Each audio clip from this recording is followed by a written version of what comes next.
Romanos, el capítulo 1.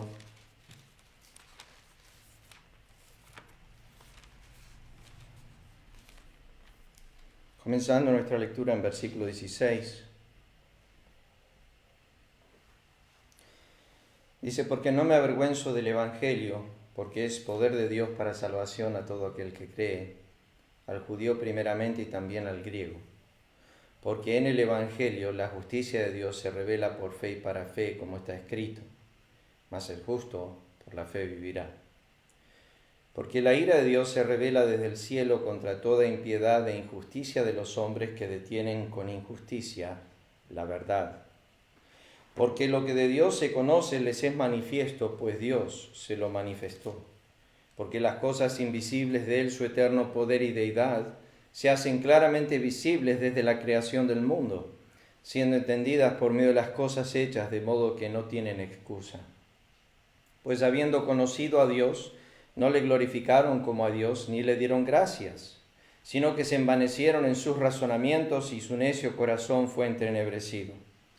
Profesando ser sabios, se hicieron necios y cambiaron la gloria del Dios incorruptible en semejanza de imagen de hombre corruptible, de aves, de cuadrúpedos y de reptiles.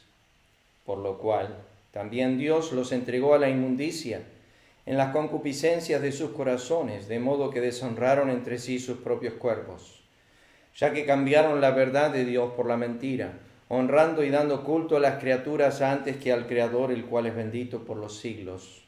Amén.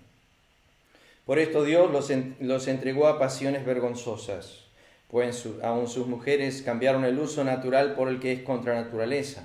De igual modo también los hombres, dejando el uso natural de la mujer, se encendieron en su lascivia, unos con otros, cometiendo hechos vergonzosos, hombres con hombres, y recibiendo en sí mismos la retribución debida a su extravío.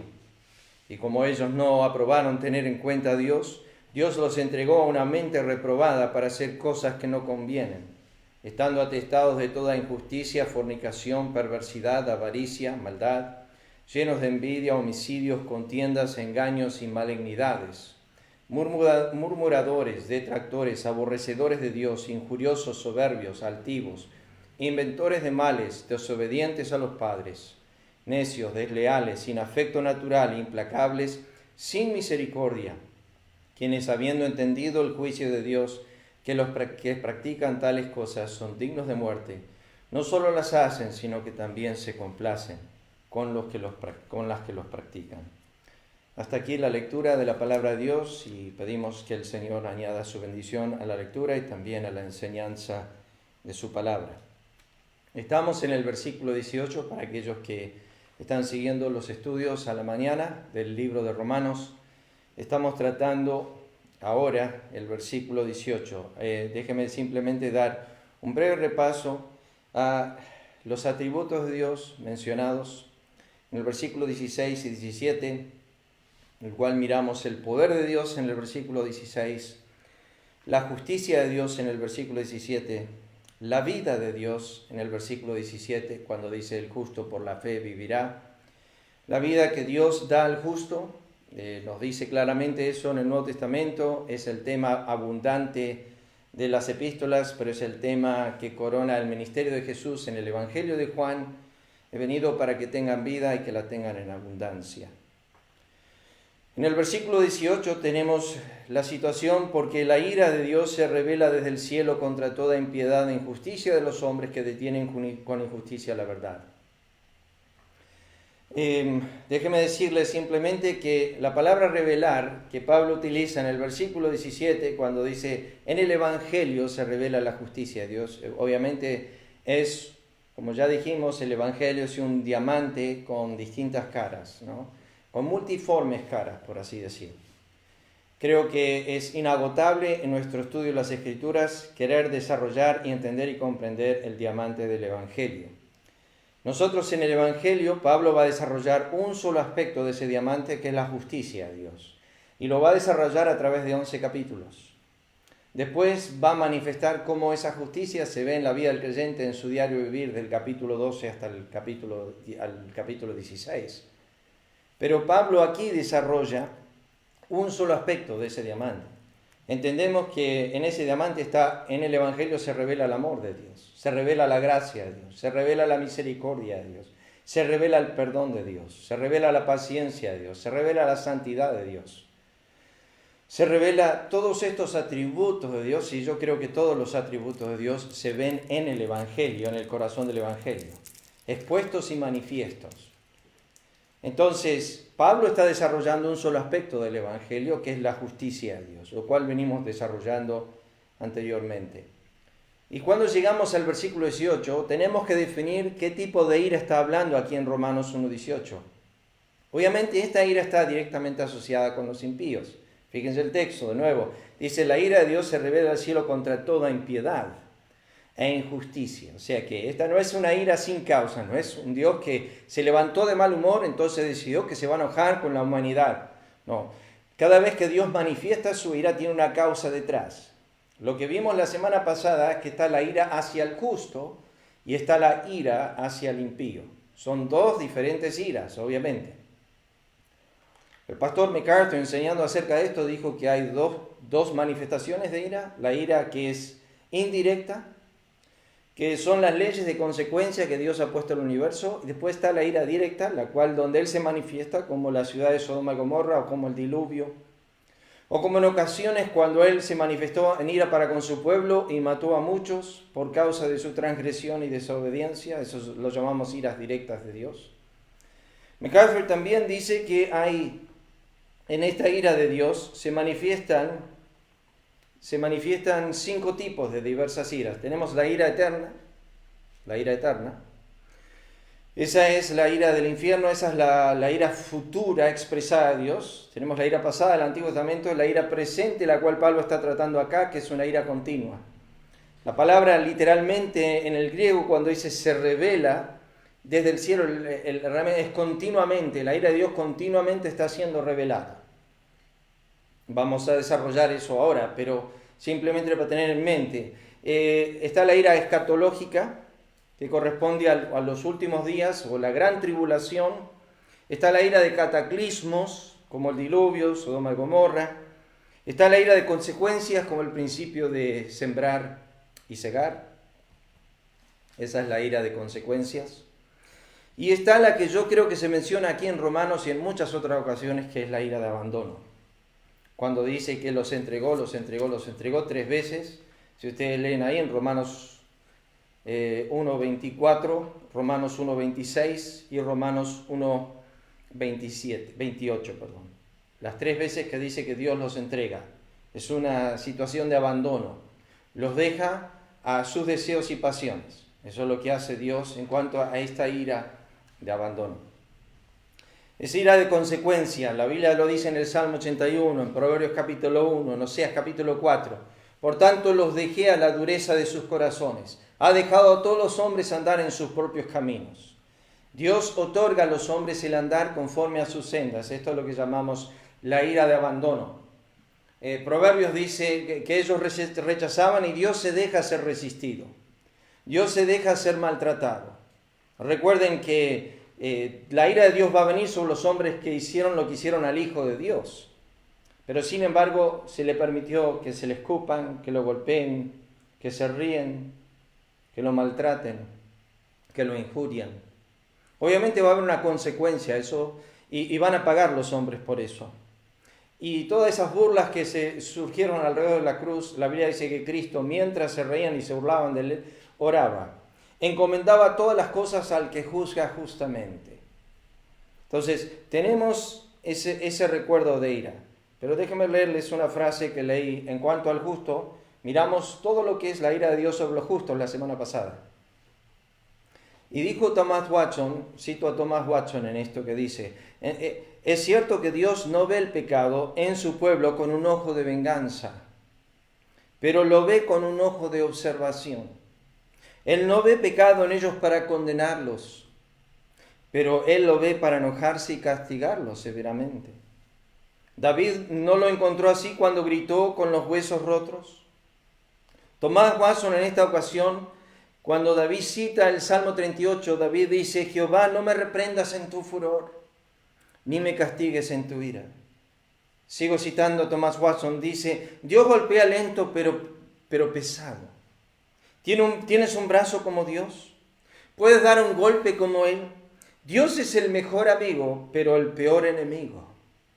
Dios es el mejor amigo, pero el peor enemigo. Citando a Salmo 90:11, Thomas Watson cita esto: qué tontos que son ellos,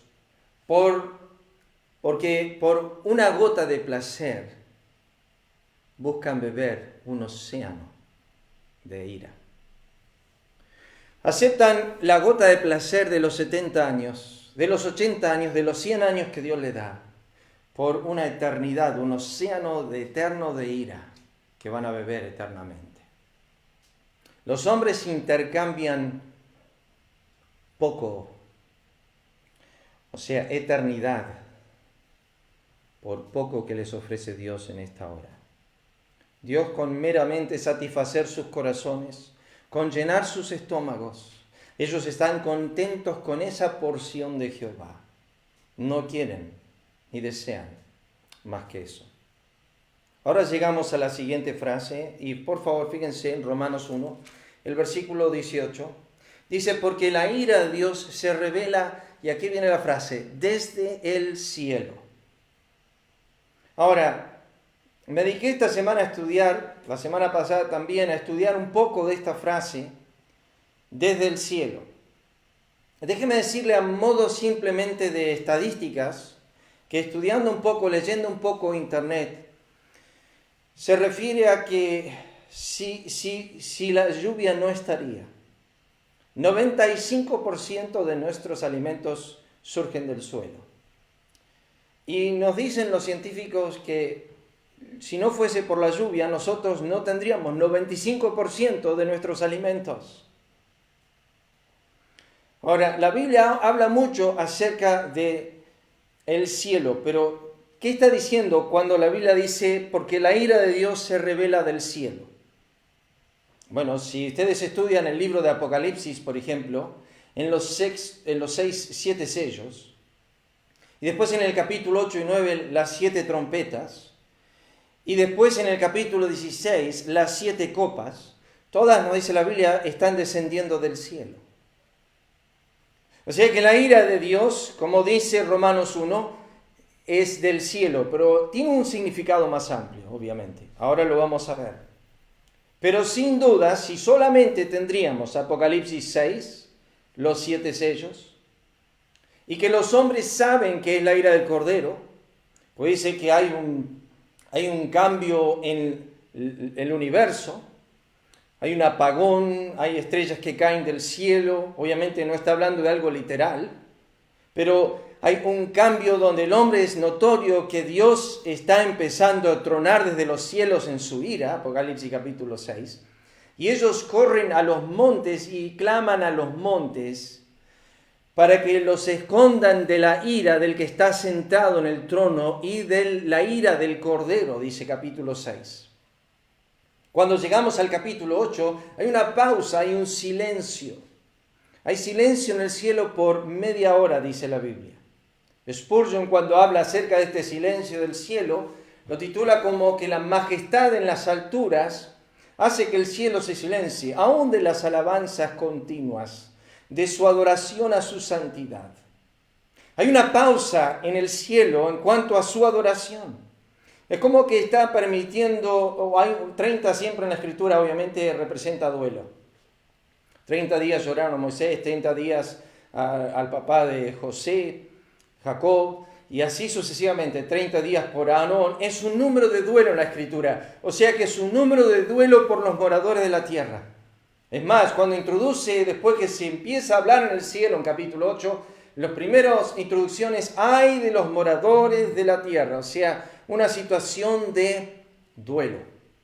Se viene un juicio mayor. Y cuando estudian el capítulo 8 van a ver que las 7 trompetas son anuncios desde el cielo como juicios a los hombres. Siempre juicios momentáneos. Y después llegamos al capítulo 16 con las 7 copas. Y otra vez, si lo estudian y lo miran, lo estaba mirando esta semana, son dictámenes directamente desde el cielo y muchos de ellos pertenecientes al cielo. como que Dios aumenta el calor del sol, o Dios quita la luz del sol, o manda granizo, o fuego. Y eso va a ser el juicio, la revelación del juicio de Dios del cielo. Cuando miramos al diluvio, vemos que la lluvia, que Dios habló las fuentes de arriba y las cataratas de los abismos, y que hubo un juicio de parte de Dios y que llovió sobre la tierra 40 días y 40 noches hasta que todo se inundó, hasta que todo se tapó con agua, dice la Escritura. Entonces podemos ver que la ira de Dios se reveló desde el cielo. Cuando llegamos a Sodoma y Gomorra también observamos que las ciudades fueron consumidas desde el cielo por fuego, dice la Biblia. No solamente esas dos, sino también Adma y Seboín, que estaban cerca. Fueron consumidas por fuego. Otra vez, la ira de Dios se reveló desde el cielo. Pero yo creo que cuando estudiamos esta frase en Romanos 1:18, cuando dice, porque la ira de Dios se revela desde el cielo, tiene varios aspectos a que hay que meditar. Déjeme darle algunos. Primeramente tiene que ver, cuando hablamos del cielo, tiene que ver con la altura. O sea, que tiene que ver con el que habita en la altura. Lo dice Isaías capítulo 57. Yo habito en la altura y en la santidad. Dios habita la eternidad, pero Dios habita la altura. Ese término de altura representa a Dios sublime o más alto que los hombres. ¿Qué quiero decir con eso? Cuando llegamos al libro de Eclesiastés, por ejemplo, el capítulo 5, cuando tú entras a la casa de Dios, dice, entra más para oír que para hablar, porque Dios está en el cielo y tú sobre la tierra. Sean pocas tus palabras. O sea que eleva a Dios a un lugar de altura. Isaías 66 dice que el cielo es su trono. Versículo 1. El cielo es su trono, o sea, es el lugar de su dominio. Salmos dice que justicia y juicio son el cimiento de su trono. Salmo 103 dice que tiene su dominio en todo el universo. Tercero, cuando Cristo dijo, orad a vuestro Padre que está en el cielo, habla de su morada. Ahora, no sabemos exactamente de qué creemos que es el tercer cielo. Obviamente, el que citó Pablo en 2 Corintios capítulo 12. Ascendí al paraíso, al tercer cielo, dijo.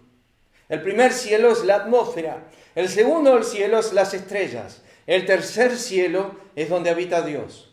La Biblia dice en Salmo 8, has puesto tu gloria sobre los cielos. Eso no es la que vemos acá con las aves, la atmósfera, a más o menos 250 kilómetros de altura.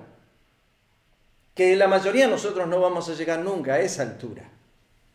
Necesitamos un cohete para llegar a esa altura. Tiene que estar yendo a una velocidad tremenda para poder salir de la atmósfera.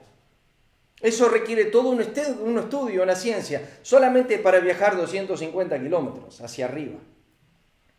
Después tenemos, si queremos llegar al Sol, imposible, pero si quisiéramos llegar al Sol, ya tenemos ahí que viajar a la velocidad de la luz. Y a esa velocidad, yendo a 360.000 kilómetros por segundo, tardaríamos aproximadamente 8 minutos si iríamos a esa velocidad.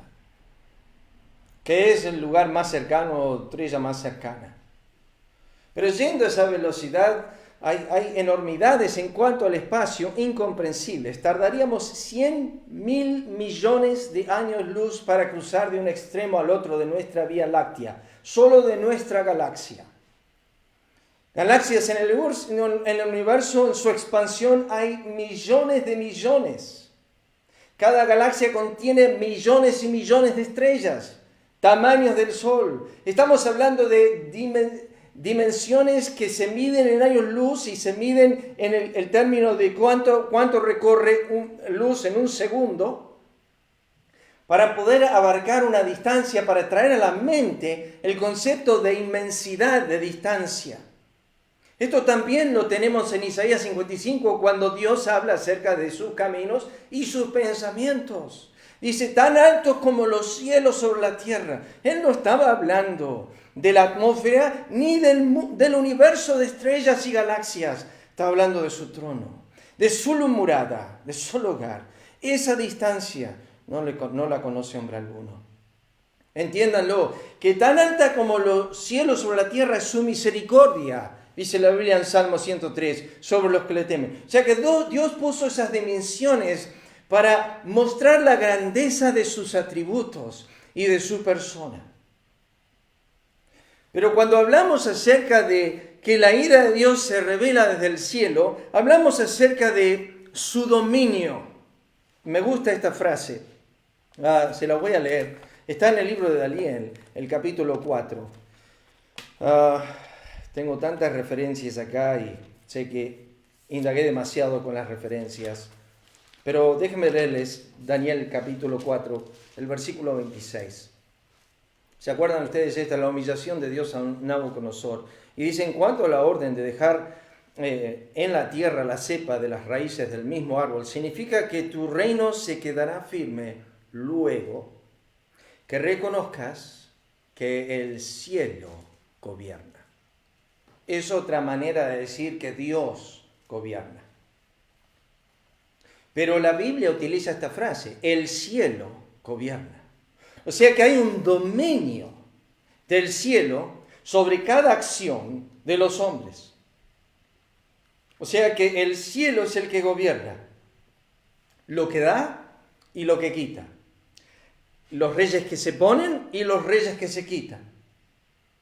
Cada posición de autoridad y dominio sobre el justo, cada autoridad de Satanás sobre el justo para zarandearlo, tiene que ir al lugar del dominio absoluto del universo, al gobierno del universo que es el cielo. Tiene que ir a la presencia de Dios y pedir permiso para poder hacer algo. El cielo también, cuando hablamos del cielo, hablamos de trascendencia, o sea que todo lo trasciende, o sea que es alto y sublime, supera todas las cosas, es único Dios en ese lugar.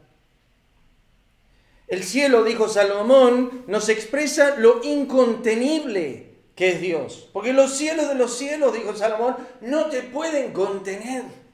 O sea que cuando miramos al cielo, que la ira de Dios se revela desde el cielo, hablamos de un ser incontenible. Cuando hablamos del cielo, hablamos de la expresión de su gloria. ¿Se acuerdan? David lo dijo en Salmo 19, los cielos cuentan la gloria de Dios. El firmamento anuncia la obra de sus manos. O sea que los cielos están contando, están anunciando. Sí, el cielo de la atmósfera con las aves, sí, el cielo de las estrellas, están contando la gloria de Dios.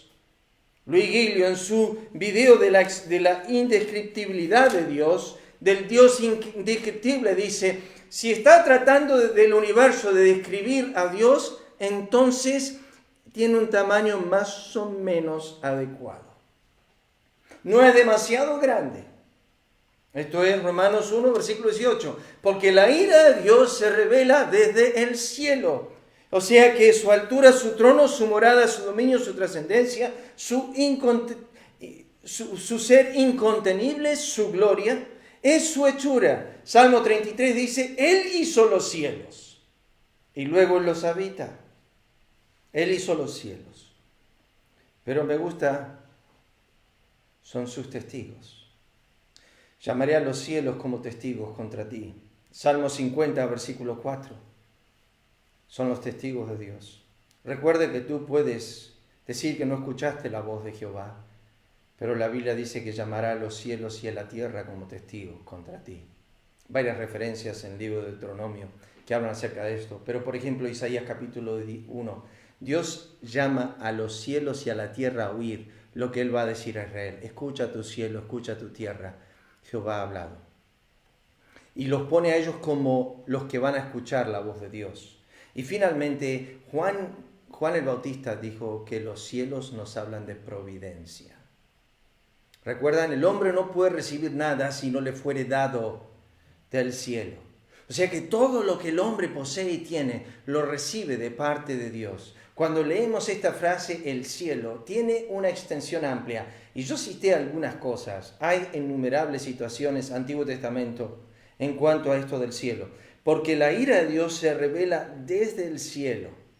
Ahora, déjenme ir un poco más adelante y preguntar, ¿cómo es que la ira de Dios se revela desde el cielo? Bueno, Deuteronomio capítulo 11, Se los voy a leer. Primeramente, cerrando los cielos. La expresión bíblica tenía que ver con la bendición física a la nación de Israel. Dios había dicho a la nación esto: guardaos pues en vuestro corazón, no se infatué y os apartéis y sirváis a dioses ajenos y os inclinéis a ellos. Y se encienda el furor de Jehová sobre vosotros y cierre los cielos. Y no haya lluvia, ni la tierra dé su fruto, y perezcáis pronto de la tierra que os da Jehová. Es sencillo, Dios cierra los cielos y nos llueve y nosotros empezamos una escasez mundial. La tierra no da su fruto y nosotros el 95% de alimento no lo tenemos. Y el mundo comienza a sufrir simplemente porque Dios decidió en su ira cerrar los cielos. Ahora, también la Biblia dice así: y los cielos, Deuteronomio 28, Jehová te herirá, hablando de Israel, te herirá de tesis, de fiebre, de inflamación, de ardor, con sequía, con calamidad repentina, con anubio, te perseguirán hasta que perezcas. Y los cielos que están sobre tu cabeza serán de bronce, y la tierra que está debajo de ti, de hierro. Se cierra. Cuando Dios está enojado con su pueblo, cuando Dios está enojado con uno de sus hijos, sus oraciones se encuentran como que están llegando a un cielo de bronce, que no pasan, que Dios ha cerrado su oído, como dice Isaías 59. Entonces, el apóstol Pablo dice: la ira de Dios se revela desde el cielo. Israel lo experimentaba en cuando Dios quitaba su bendición en cuanto a la lluvia. Lo que muy común se llamaba en el Antiguo Testamento era la lluvia temprana y tardía. Era la que venía antes de la cosecha y justo cuando era el tiempo de la cosecha. Era la bendición de Jehová, el cuidado. Si uno estudia eso científicamente, lo he hecho en estas semanas, es literal, es necesario tener la lluvia temprana y tardía en los campos para poder tener fruto. O sea que es un principio bíblico. Dios le dijo: no te quitaré la lluvia temprana ni la tardía. Desde el cielo se revelan calamidades, pero desde el cielo también tenemos lo que Ezequiel 13:13 dice: lluvia torrencial, que es lo que nosotros conocemos como demasiado agua, inundaciones.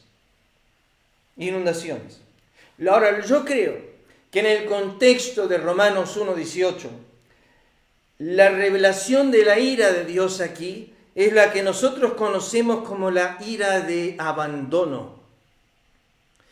Es Dios castigando a los hombres, otorgándoles lo que sus corazones y sus pasiones más anhelan. Es la ira de abandono.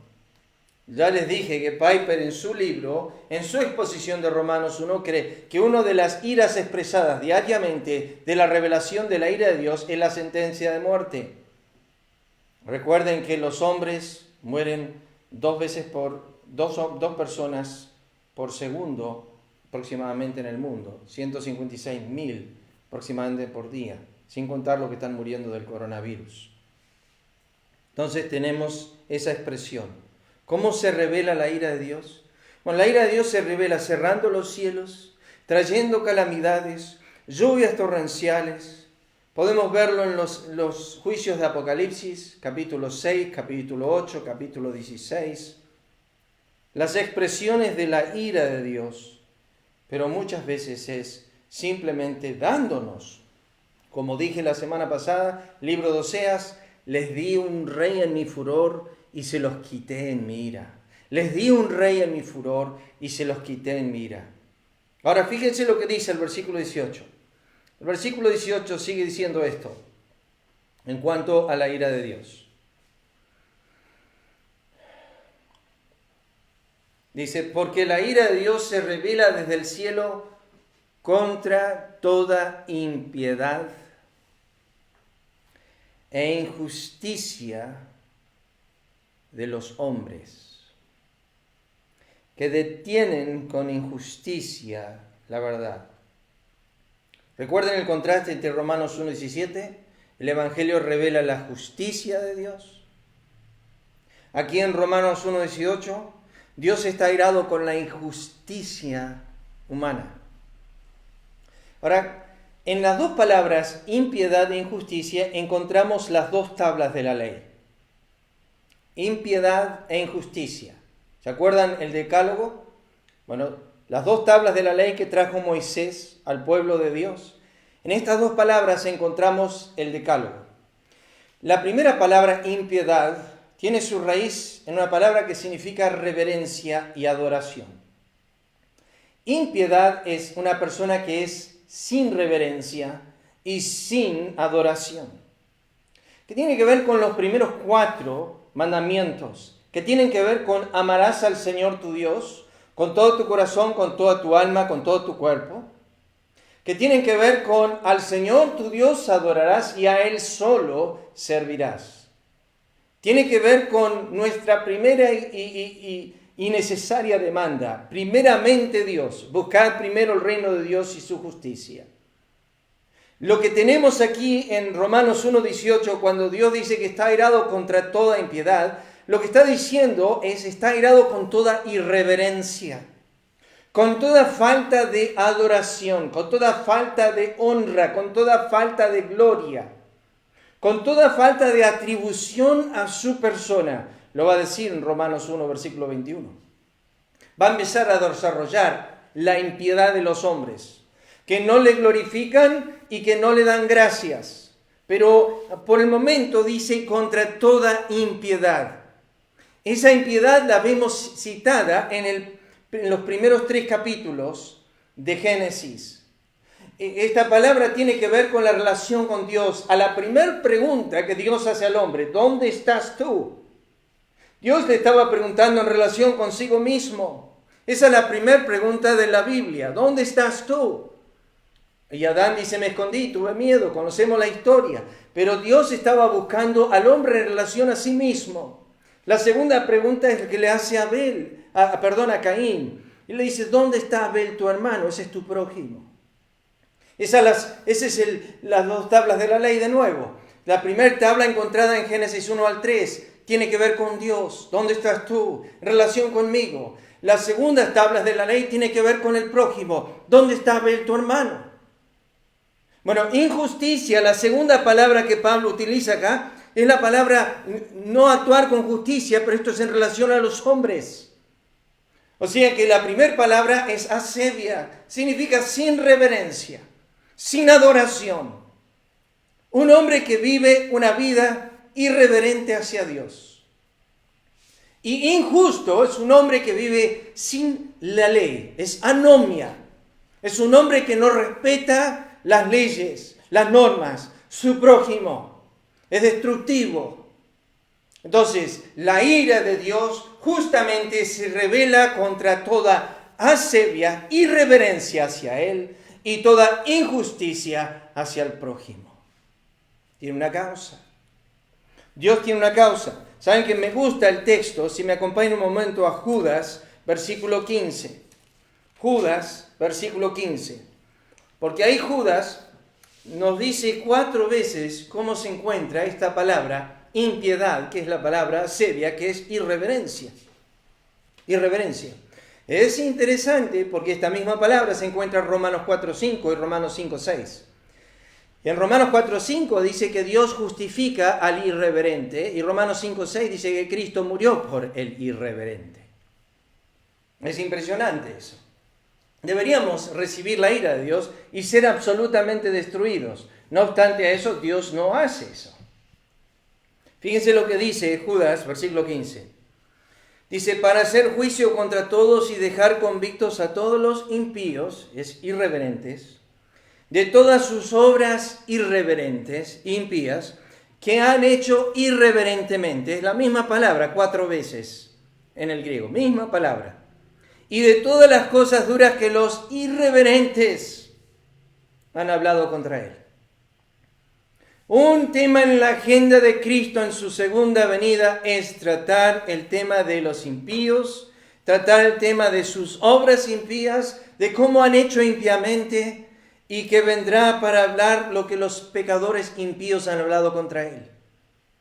O sea que todas las blasfemias y las irreverencias que han procedido de la boca de los hombres hacia Dios, conforme a Judas 15, Dios va a venir para tratar todas las cosas duras que los hombres impíos han hablado contra Él. Lo vemos en Romanos, el capítulo 1. ¿Por qué la ira de Dios se revela desde el cielo? Se revela del cielo contra toda irreverencia humana y contra toda injusticia humana. Los hombres no tienen ningún respeto, ni adoración, ni atribución al Dios del cielo. Dios llueve sobre ellos bendiciones continuamente. Les da la vida, el aliento y todas las cosas, y ellos son irreverentes. Atribuyen o a la Virgen o a San Cayetano, atribuyen a su poder o su trabajo, atribuyen a otro Dios la gloria de lo que están recibiendo. Son irreverentes. Irreverentes. Y son injustos, pues tratan al prójimo sin amor. Ellos viven injustamente. Y nos dice aquí que, Dios va a tratar con ellos. El versículo 18 del capítulo de Judas dice: los que os decían, en el postrer tiempo habrá hombres burladores que andarán según sus, es la palabra griega, la misma palabra, impíos, irreverentes deseos. Irreverentes deseos. Cuánta irreverencia Dios sufre todo el día. A veces me he puesto a pensar en eso. Cuando Jesús estaba sobre la tierra, cuánta irreverencia. El que oía 24 horas continuamente santo, santo, santo, y de repente desconocido total. ¿Quién es este? Y una irreverencia total a su persona. Pero Dios es el ser más aborrecido del alma. El más blasfemado, el más injuriado, el más malentendido. No hay día que Él no pueda crear, que no sea menospreciado por algún alma. Dios es el ser más irreverenciado del universo.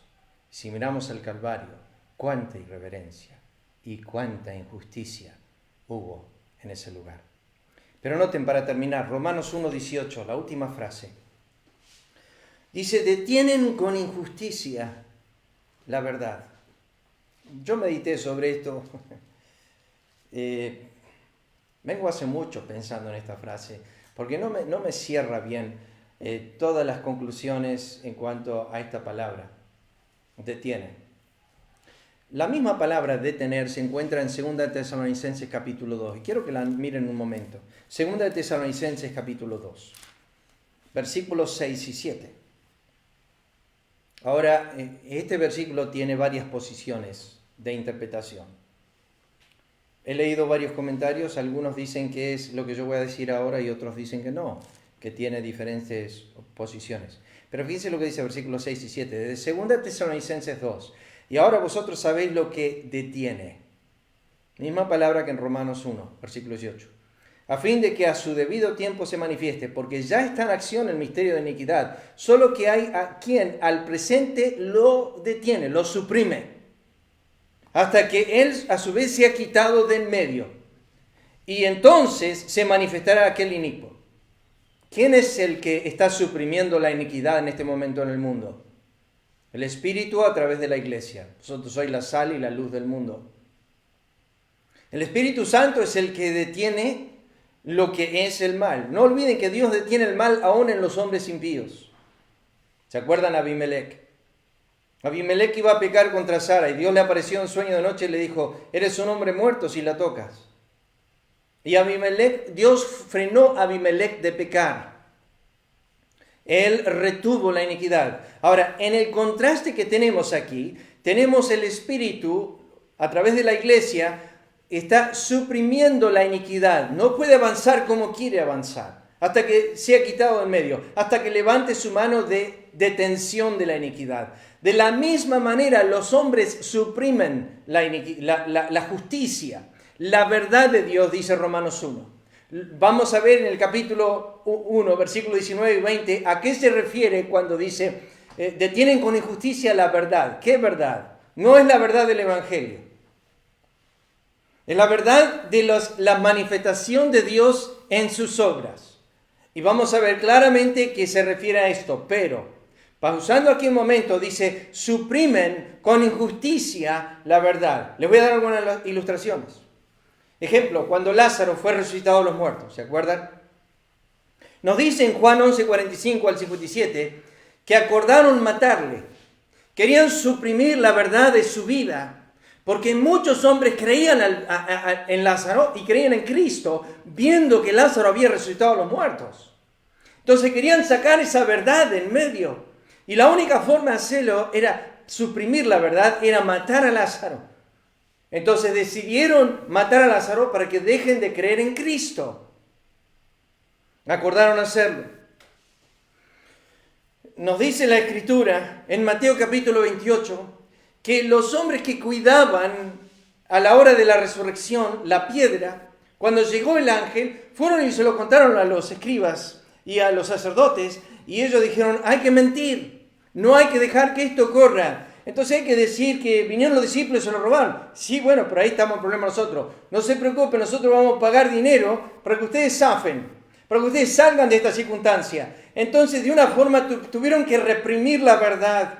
Y la forma que lo hicieron es a través de cambiando la verdad por la mentira. Lo que hicieron es cambiar la verdad por la mentira. En Juan 11 tenían que matar a Lázaro. Pero ahora, como no podían matar a Cristo, ya había resucitado a los muertos, entonces hay que cambiar esta verdad por una mentira. Decir que ellos lo robaron. Entonces, este dicho, dice la Biblia en Mateo capítulo 28, corre a través de los discípulos, del mundo hasta hoy entre los judíos, que el cuerpo de Cristo fue robado por los discípulos. En Hechos capítulo 3 y 4, cuando estaban persiguiendo los discípulos, tuvieron que suprimir la verdad. Les amenazaron a que no hablen más, porque notoria señal ha sido hecha entre nosotros. Y es innegable, dijeron los sacerdotes. No podemos hacer nada con esto, entonces vamos a amenazarles a que no hablen más de Cristo. Ellos dijeron, no podemos obedecer a los hombres, tenemos que obedecer a Dios. Entonces Herodes puso a algunos en la cárcel, pusieron a Pedro y el ángel vino y sacó a Pedro de la cárcel. Él quiso reprimir la verdad y Dios sacó a Pedro de la cárcel a través del ángel. Y ya no sabían qué hacer porque no había forma de suprimir la verdad. La verdad del Evangelio predicada por los apóstoles, la verdad de Lázaro resucitado por Cristo, la verdad de la resurrección de Cristo de entre los muertos. Cuando la Biblia dice en Romanos 1, versículo 18, porque la ira de Dios se revela del cielo contra toda impiedad e injusticia de los hombres que suprimen con injusticia. Hacen toda clase de mal. Si tenemos que matar a Lázaro, lo hacemos.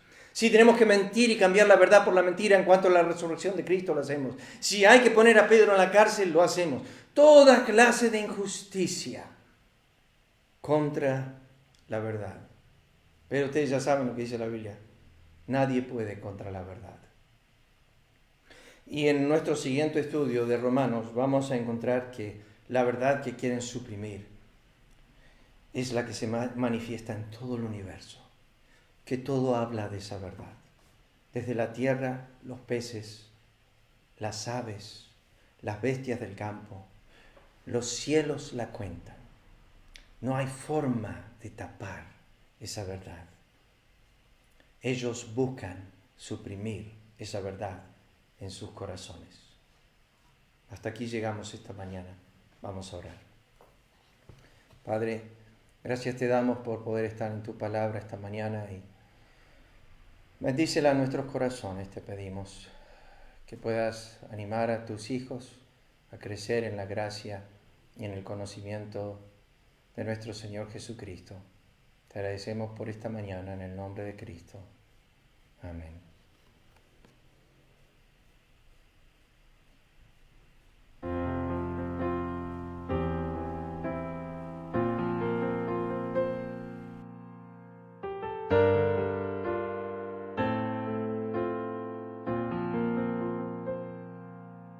Señor, mi Redentor y roca, gran tesoro de mi corazón. Mi Dios, como tú no hay otro, solo en ti hay gozo y salvación. Tu amor más alto que los cielos, tu gracia más honda que el mar, tu ley es mi sabiduría, mi bien mayor y mi necesidad.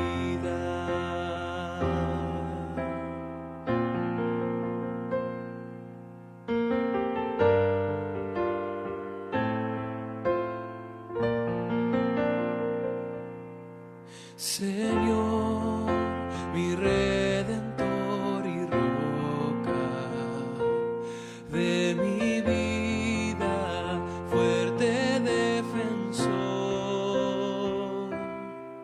Señor, tú eres mi espada contra el mal, mi escudo protector.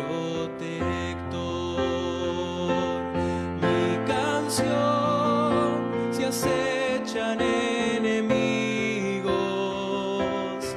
esperanza en medio del dolor, mi bien en todo sufrimiento, refugio fiel en densa oscuridad.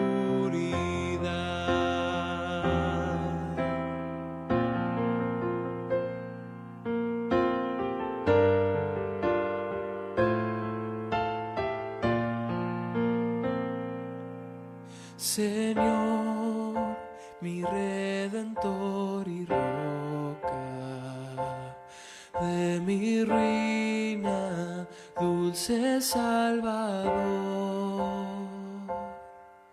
mi cruz y culpa en tus hombros, tú por mí sufriste hasta morir.